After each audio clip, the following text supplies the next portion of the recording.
think that there's a certain delusional quality that all successful people have to have. You have to believe that something different than what has happened for the last 50 million years of history. You have to believe that something different can happen. Yeah, it's almost a kind of innocence. Absolutely. In other words, if you knew how difficult it was, right, you would have never gone down that path. Absolutely. You know, if somebody had said to Ali, no one can beat this guy, he's this much stronger, he's this much bigger, he's got that much bigger punch than you do, and he believed that, he would have said, never you got to have an take the innocence first that step. somehow. Absolutely. You know, I think that's a huge part of me, because, and I say to my friends all the time, and we laugh about it, I truly, honestly, as I sit here before you right now, as honestly as I can say it to you, I truly believe that I could be the president if I wanted to. And as bizarre as that may sound to people that have traveled the path before me and to people who actually know how difficult it is, foolish Will Smith honestly believes it's sitting here. Well, what there is about that is a sense of the innocence about it, as well as a disarming honesty about it, if you say it that way. Now, here's what's interesting about you, is that there are people who have said that about you, too, who've been around you as a creative performer. Absolutely. Barry Sonnenfeld, I think it was, Yes. you know, did you work with him, or he was involved in this somehow, said something like that, that if Will Smith decided he wanted to go into politics, I'd be there to help him by making commercials, whatever I could do within my own talent. Which raises the interesting question, is that something that at some point in your life you might think about, politics? Well, you know, I absolutely feel that there are certain gifts and certain talents that God has blessed me with, that it would be spiritually criminal to only use to make money.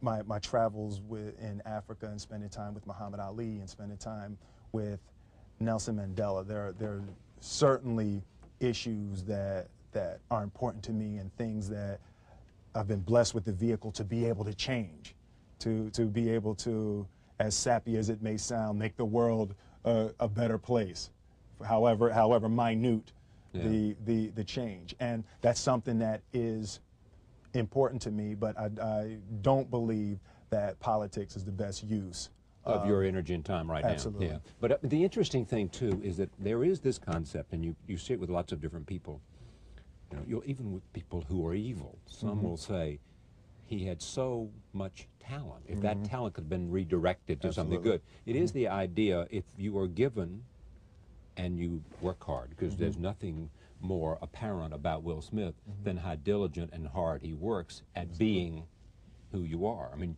you appreciate the notion, it looks like to me from what I know about you, of understanding that you have to be prepared in order to maximize the possibilities of gifts, right? Absolutely. And I believe, and I learned very young. From parents? From my parents, absolutely.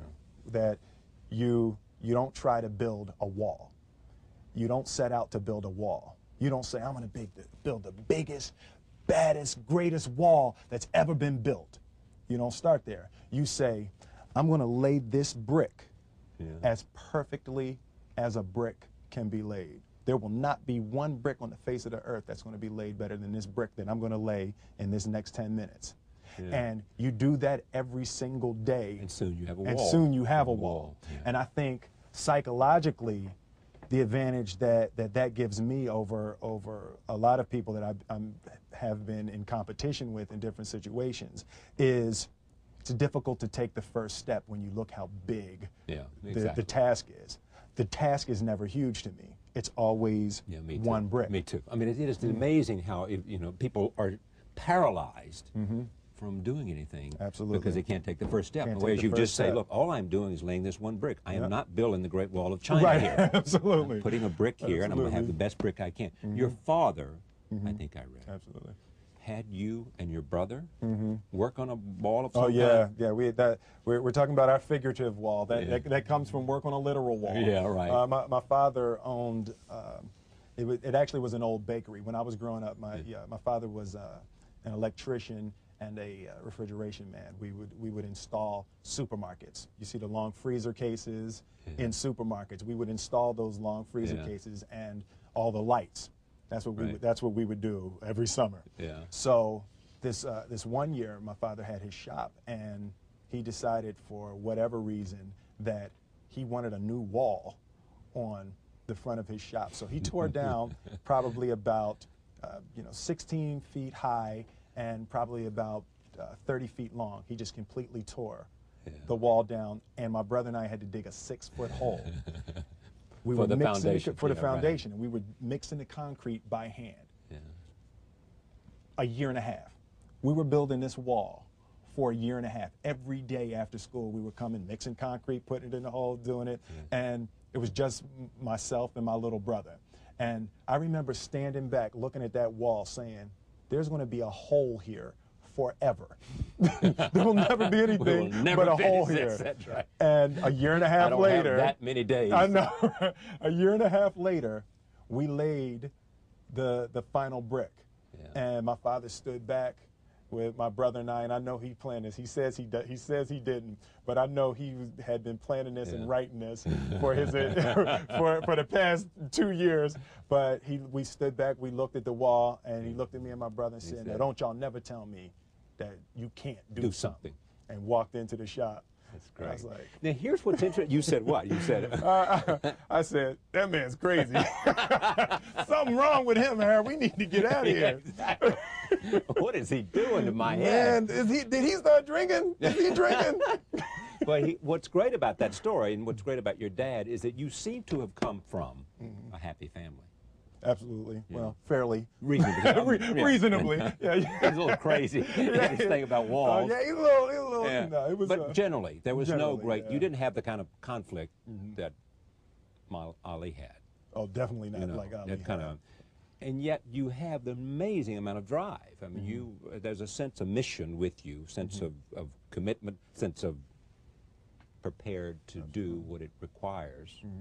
Right? Absolutely. I mean, so you didn't come from a struggling artist background to become well, you know what? an accomplished professional. I think both of my parents and my grandparents were achievers. You know, my mother worked for the school board of Philadelphia, so growing up we couldn't say y'all.